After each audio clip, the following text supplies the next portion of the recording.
tous, bienvenue sur RCF1 pour cet essai de la nouvelle VBC. C'est la nouvelle Formule 1 Lightning FX18 qui est donc la quatrième évolution du châssis Lightning chez VBC. Donc cette version FX18, je pense que ce sera donc les nouvelles nominations des châssis F1. On aura sans doute un par an, comme sur toutes les autres marques. Donc cette version 18 pour l'année 2018 apporte un petit peu de nouveauté sur cette plateforme Lightning. On va parler ensemble de l'essai que j'ai pu faire sur piste. Donc j'ai testé sur moquette et sur asphalte, on reviendra un petit peu dessus dans ce test. Et puis je vais vous parler en détail un petit peu du montage du châssis.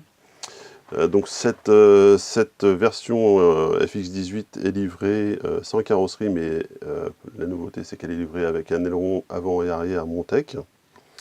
Des ailerons qui sont au standard du marché. Donc là-dessus, c'est une petite évolution. La carrosserie qui est avec, c'est une carrosserie Montec, enfin la carrosserie que j'ai testée, moi, c'est une carrosserie Montec F17, qui n'est pas dans le kit, hein, qu'on peut retrouver à côté. Bien sûr, les autres carrosseries standard du marché iront parfaitement sur cette FX18. On va revenir un petit peu ensemble sur le montage. Donc, comme je vous l'ai dit à l'avant, un aileron Montec. Alors, c'est pas le dernier du marché. Hein, il y a une version 17 qui est sortie. Mais cette version-là, très très solide. Hein, c'est un aileron qui a été éprouvé dans le temps. Donc, avec deux petits ailerons qui sont montables. On peut les monter ou ne pas les monter si on veut retrouver un petit peu plus d'avant. Donc on pourra les monter en hauteur, comme ça, reprendre un petit peu plus d'appui sur l'avant, ou les enlever carrément. Au niveau du standard de fixation, donc c'est standard Tamiya, donc on pourra mettre tous les autres ailerons du marché. Tout le train avant d'ailleurs reprend le standard Tamiya, c'est-à-dire que si on veut changer, par exemple pour la passer en 200 mm avec un train avant de F103, on pourra tout à fait le faire, voire mettre un train de F104, il y a là-dessus pas de souci. C'est vraiment un plus hein, sur ce châssis. Le train avant lui reprend la même base que la version FXM de l'année dernière. Donc on retrouve le train inférieur en carbone, là, avec une épaisseur assez conséquente, de 3 mm je pense. On va retrouver, comme d'habitude, le montage des rotules sur des petits inserts en plastique qui se montent au bout du carbone. Donc souvent, les retours qu'il y a eu sur des chocs ou des trucs comme ça, c'est souvent ces pièces-là qui sautent, ou alors les rotules au-dessus, hein, dans le filetage, ce qui m'est arrivé moi sur un essai. Le train supérieur, lui, est en plastique, il est réglable en carrossage et en chasse, donc le carrossage avec ces petites biellettes à pain inversées là, de chaque côté, et la chasse avec des petites rondelles qui permettent d'avancer ou de reculer le train avant. On a aussi un réglage dynamique de la chasse. Alors, je ne sais pas si on va le voir à l'image ici. Voilà, on a deux vis là qui permettent d'incliner le train supérieur et pour redonner de la chasse dynamique. Le réglage du pincement lui se fait comme d'habitude par des biellettes à pain inversées. On va retrouver de belles fusées en aluminium. Hein, c'est plutôt pas mal faite avec, si on peut le voir, un petit offset. C'est un peu flou, je suis désolé. En fait, on peut monter l'axe soit directement dans le même axe du Kingpin, soit avec un petit offset en arrière pour donner un petit peu plus de chasse au montage. On a deux trous de fixation pour les rotules, mais du coup on ne les utilisera pas puisqu'on a un réglage ici sur le T de direction. Où on a un réglage réglable de la Karman. En fait, on va pouvoir, en dévissant cette vis centrale ici, avancer ou reculer les deux petites biellettes, les deux petites rotules, et puis donner de l'angle comme ça au train avant, comme ça on va pouvoir récupérer de la Karman. Comme d'habitude, on va retrouver un T donc classique, alors il est en aluminium, hein, ce qui est pas mal. Et puis le montage du cerveau, la nouveauté donc sur cette version FX18, c'est que le cerveau est monté flottant entre deux colonnettes ici. Donc on a une colonnette au niveau de la fin de l'amortisseur et cette colonnette ici, et entre les deux en fait le cerveau ne touche pas le châssis. Il est monté directement sur le... Pardon, j'ai dit cette colonnette là et cette colonnette là. Le cerveau est monté entre ces deux vis là. Voilà, flottant. Donc pas du tout sur le châssis. On va avoir donc un petit peu plus loin, on va avoir un amortisseur avec un prolongateur. Donc c'est la grosse nouveauté qui marche bien hein, sur les Formule 1 cette saison. On l'a retrouvé donc notamment sur la nouvelle X-Ray. Donc ce prolongateur en fait il permet simplement de retrouver de la motricité en fait sur le train arrière en sortie milieu sortie de virage. Donc c'est une option qui marche pas mal. Ça sera un peu moins efficace sur la moquette. Cependant on a quand même un châssis qui est quand même relativement léger. On y reviendra un petit peu puisqu'on le voit. Il est quand même assez ajouré et assez étroit. Au niveau, on a un petit berceau là, au niveau du châssis qui vient encadrer complètement la queue. Donc ce berceau permettra de monter en fait les supports de carreaux et les links ici. Alors dans le montage de boîte, il est préconisé en fait de monter les supports de carrosserie, là, les plots de carrosserie directement au-dessus du support de link ici. Je vous déconseille de le faire, puisqu'en fait on aura un serrage sur le plastique du plot de carrosserie, ça se desserrera à coup sûr. Ils ont corrigé le tir puisqu'ils ont rajouté en fait d'origine maintenant dans les kits un trou ici qui permettra de monter le support de carreau. Alors c'est pas dans la notice, mais je vous conseille de faire comme ça. Comme ça effectivement on a un vrai support de ligne qui est indépendant et on n'a plus ce problème de serrage. Donc petit tips à avoir, le tout est monté côté avant sur deux colonnettes en alu et à l'arrière on va retrouver classique des links, des ressorts et puis un double dumper à graisse. Là-dessus, pas de souci. À savoir que l'accu, lui, en fait, il est tenu donc dans son berceau, ici, par ces petites pattes en fait, qu'on viendra tourner à 90 degrés et puis serrer au-dessus de l'accu. Comme ça, pas de problème, l'accu ne bougera pas.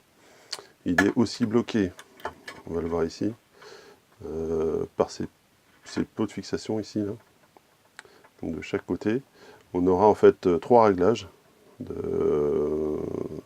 pour avancer ou reculer l'accu le long du châssis. Ce qui nous permettra d'avancer ou de reculer l'accu et puis de changer un petit peu la dynamique et le transfert de masse. Donc il y a trois points de fixation. Là je suis sur le point médium, on pourra le coller complètement vers l'arrière ou alors le combler un peu plus sur l'électronique.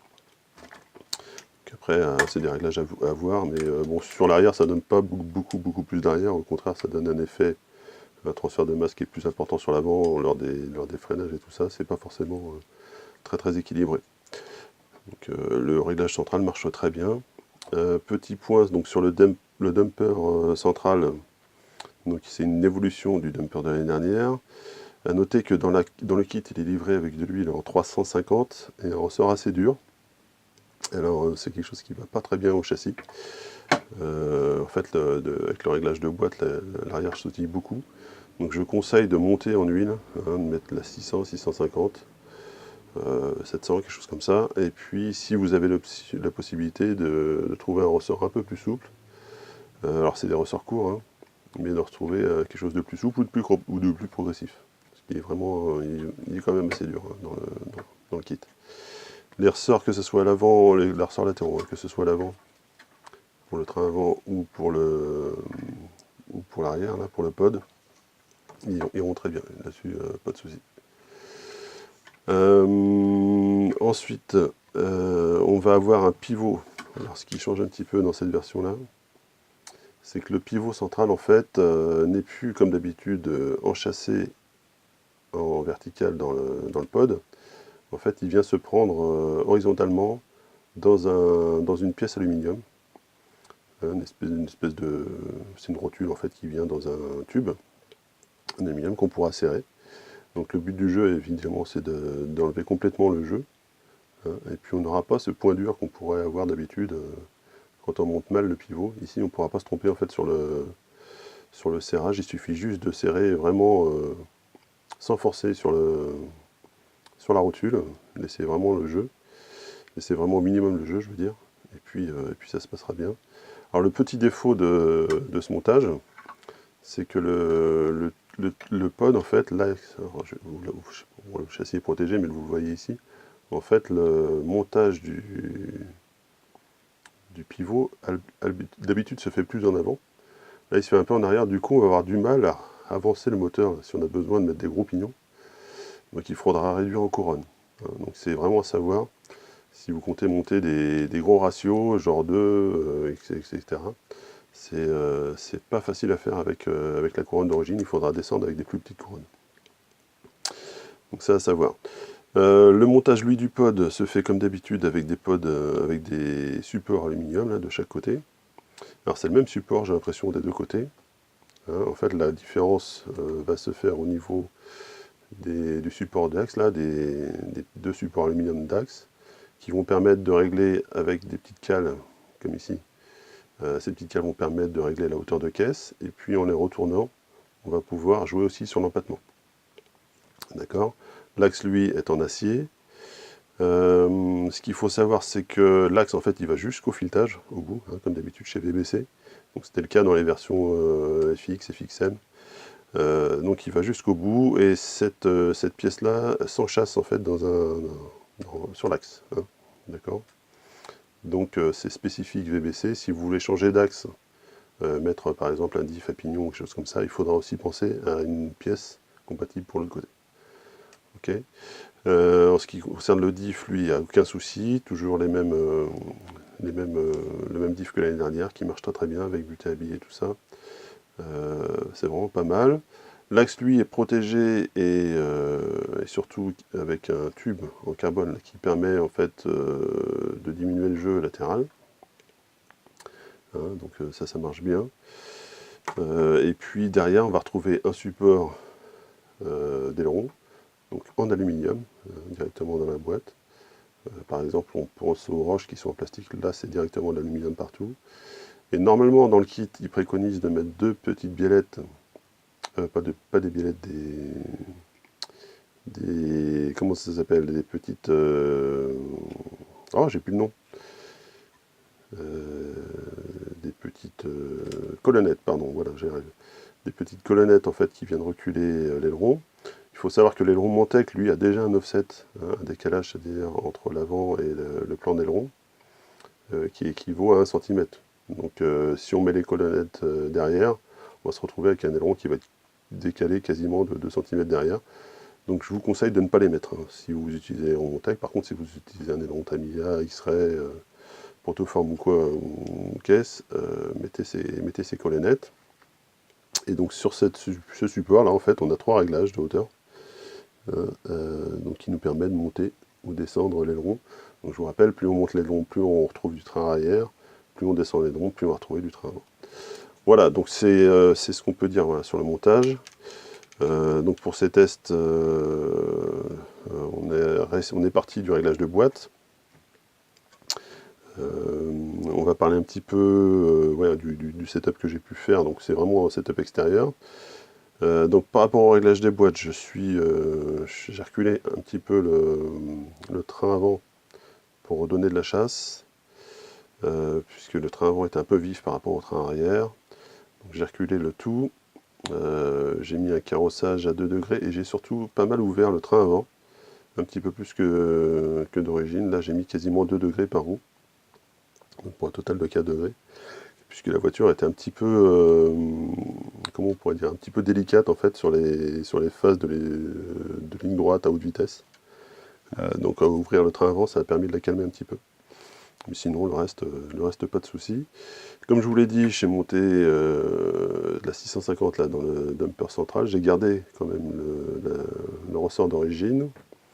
Et puis dans les dumpers latéraux, j'ai mis de la 30 000. Voilà, ce qui marche vraiment bien. Donc, ce qui nous fait un setup qui est assez proche en fait du setup d'origine. Je suis en empattement court sur l'arrière, voilà. Qu'est-ce qu'on peut dire d'autre? Donc pas mal de chasse. Pareil pour l'axe, en fait, je l'ai mis en décalé par rapport au Kingpin. Donc il n'est pas dans l'axe du Kingpin, il est avec un offset donc. Et puis le réglage d'Ackerman, je l'ai mis à la 2e position, en partant du bas. Voilà, donc j'ai testé un petit peu tous les réglages. Ça change pas énormément la voiture, mais je trouve un réglage au milieu là, il était pas mal. La voiture était assez neutre, assez saine. Voilà, c'était un réglage à faire. Maintenant, je vais vous laisser regarder un petit peu ce que ça peut donner sur piste, donc sur la piste du MACN à Nantes. Et puis on reparle après de tout du montage final. A tout de suite.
Donc voilà ce que ça donne, donc ce petit roulage, donc ce qui nous a permis de tester pendant 2 mois à peu près ce châssis FX18. Je l'ai aussi testé sur moquette avec pas mal de succès, en gardant les réglages que j'avais fait sur asphalte. Donc pas vraiment réglé totalement pour moquette, mais déjà ça marchait vraiment pas mal. Qu'est-ce qu'on peut dire donc sur ce châssis? Pour moi, le petit bémol du montage, c'est vraiment le train supérieur en plastique. En fait, tout ce qui est biellette. Je trouve les biellettes, elles sont trop molles en fait dans ce montage-là. Elles vont prendre du jeu.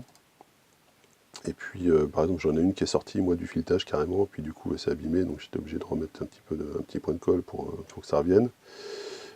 Pareil, quand on veut régler comment ça s'appelle, les biellettes à pas inversées, il faut absolument mettre une clé à laine dans chaque trou, sinon en fait dès qu'on va serrer, la biellette elle va sortir.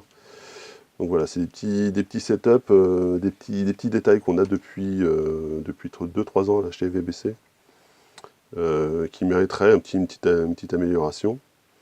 Mais bon, ça change pas la qualité intrinsèque du châssis. Le châssis, je trouve qu'ils ont fait vraiment un step en avant au niveau de la qualité et de l'assemblage.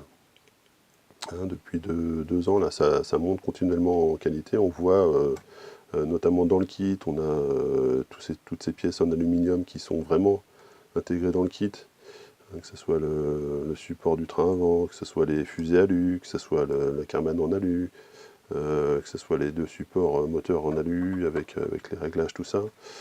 On a vraiment un kit là qui arrive à un niveau de qualité, le support d'aileron aussi en alu, qui arrive à un niveau de qualité, je dirais quasiment de boîte, qui est quasiment au-dessus des autres. Voilà, on est vraiment, enfin surtout pour le prix, puisque le prix est quand même un motif déterminant dans l'achat d'une UFA. Il faut savoir que ce kit, lui, est vendu aux alentours des 280 €, si je dis pas de bêtises. Là où on va retrouver, par exemple, des X-Ray à 360 ou des Asso à 360 aussi. Le seul qui fait de la concurrence sur cette gamme de prix, je crois que c'est Roche qui va être dans les 290. Voilà, donc c'est vraiment un rapport qualité-prix qui est vraiment super super intéressant sur cette VBC. C'est des châssis qu'on voit pas assez, je trouve, moi, sur nos pistes. Alors il faut savoir que au niveau chrono, moi j'ai testé donc en configuration donc vraiment asphalte avec le 21.5 comme d'habitude sur la piste du MACN. J'arrive à des chronos qui sont à 2-3 dixièmes ceux de la X-Ray, que je roule depuis très très longtemps, donc avec des setups que je maîtrise et que je connais depuis longtemps. Là je découvrais la voiture. Donc on peut dire en grosso modo en performance intrinsèque qu'on est quasiment dans les mêmes chronos ou très proches. Donc je pense qu'on a suffisamment de réglages ou de setup sur cette voiture pour pouvoir vraiment se faire une voiture à sa main. Je vous dis, le petit défaut vraiment, c'est le train avant plastique. Ça peut être facilement amélioré, hein. Il suffit de changer les biellettes et puis les problèmes s'en vont. Donc là-dessus, ça peut être pas mal, ou même changer le train avant, hein. Si vous voulez mettre un train avant de, je sais pas, de TRF, c'est tout à fait faisable. Là-dessus, il n'y a pas de souci. Moi, je trouve que vraiment le rapport qualité-prix de l'ensemble, c'est vraiment pas mal. Il faut savoir que c'est une voiture qui est très légère, hein, de boîte, je crois qu'on doit être en dessous du poids légal, hein, avec ce châssis vraiment ajouré et tout. Donc on va pouvoir aussi jouer un petit peu sur la répartition des masses, y mettre des plombs à droite à gauche, et puis vraiment sur un châssis à sa main. VBC au niveau de la distribution, on trouve quand même pas mal de pièces depuis de nombreuses années, donc là-dessus il n'y a pas de souci. En plus les pièces, il y a on va dire 60-70% des pièces de la version de l'année dernière qui sont compatibles. Donc d'une année sur l'autre on va retrouver facilement des pièces pour cette voiture. Donc c'est vraiment une bonne alternative, un bon choix, hein, pour un budget assez serré, et puis rouler original. Une voiture qui marche bien, je vous l'ai dit, avec comme d'habitude vraiment tous les réglages qu'il faut partout pour mettre la voiture à sa main. C'est vraiment pas mal. Donc un essai plutôt concluant en ce qui me concerne pour cette VBC Lightning FX 18. Voilà, on va s'arrêter là donc, pour cette revue. Je vous invite comme d'habitude à aller faire un petit tour sur notre forum rcf1.fr si vous voulez avoir un petit peu plus d'infos. N'hésitez pas non plus à suivre notre page Facebook, il y a bien sûr comme d'habitude notre chaîne YouTube sur laquelle vous pouvez voir cette vidéo, et puis d'autres. Donc n'hésitez pas à vous abonner, mettre des petits pouces aussi, ça nous aide à remonter un petit peu dans le référencement. Et puis on se retrouve pour une prochaine vidéo sur RCF1. Allez, salut!